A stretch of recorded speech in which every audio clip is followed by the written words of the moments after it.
Every child deserves to have the tools that they need to succeed in school. Every day throughout the school year, students start the day without much needed paper, pencils, and other basic supplies. Here at Ruth's Reusable Resources, they get surplus supplies and bring them to schools and nonprofits. Ruth's Reusable Resources is, in the short version, a free store for teachers. We kind of bridge a gap between business and education, where we're taking the stuff that businesses don't know what to do with, and it's the same stuff that school districts need really badly. So, many businesses want to help education, but maybe their foundations don't really give funding to education, but they all have this stuff. They all have the office supplies or the pencils and the pens and the binders. They all have that stuff that schools need. So we just kind of put the two together. Ruth Libby began Ruth's Reusable Resources in 1994. It began when she took the extra step in collecting items for her son's kindergarten class, and it snowballed from there. When my oldest son was in the grade schools, one of the teachers asked for meat trays and egg cartons and asked us to bring it in, the kids to bring it into the classroom.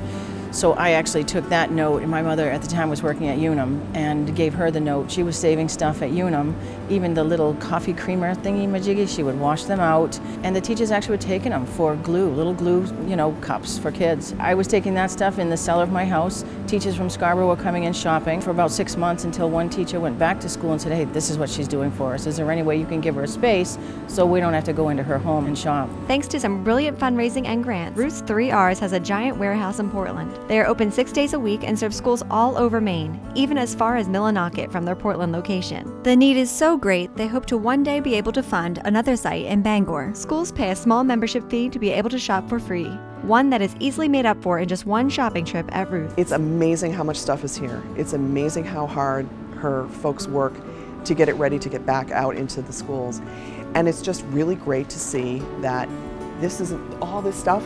This could all be somewhere other than going back into the schools and helping other people who need it. It could be buried somewhere in a landfill, but it's not. It's going back into our community.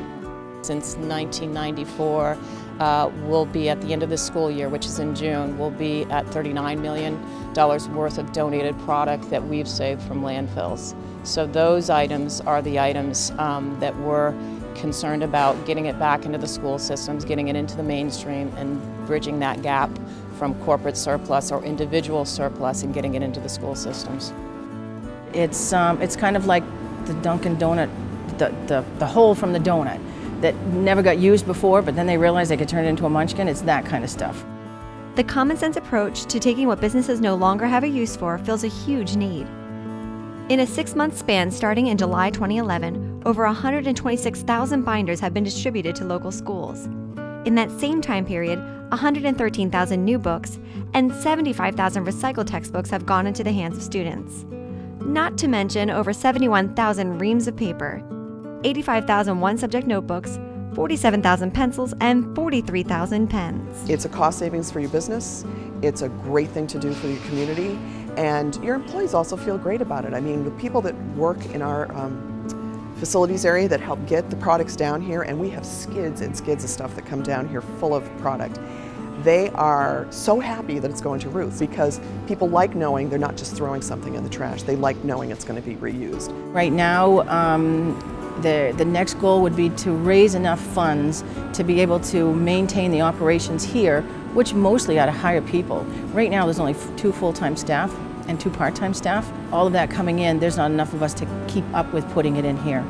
Having volunteers are great. If they don't have a job, they don't have the funds to have the gas to get here. And so really having the money to hire people, which is not the first thing that foundations want to do, is to give you funding to hire people. But that really is our biggest stumbling block at the moment, is to get the people in here so that we can get the product in the store, because the teachers are coming to get it. While the donated product is often free, Ruth's pays for shipping and does the sorting in-house, all to make sure that every student has the tools they need to succeed. Nobody should have to sit in the back of the classroom without a pen and without paper, and have it be known by everybody else in the classroom that they don't have it. So coming in here, teachers can get 25 pens, 25 pencils, 25 one-subject notebooks, so that nobody has to be without pen and paper or a book to read, so that kids are so excited to learn. It's why we keep doing what we're doing. Want to know more about Ruth's Reusable Resources? Log on to their website. It's ruths.org, or there's a link on myfoxmaine.com.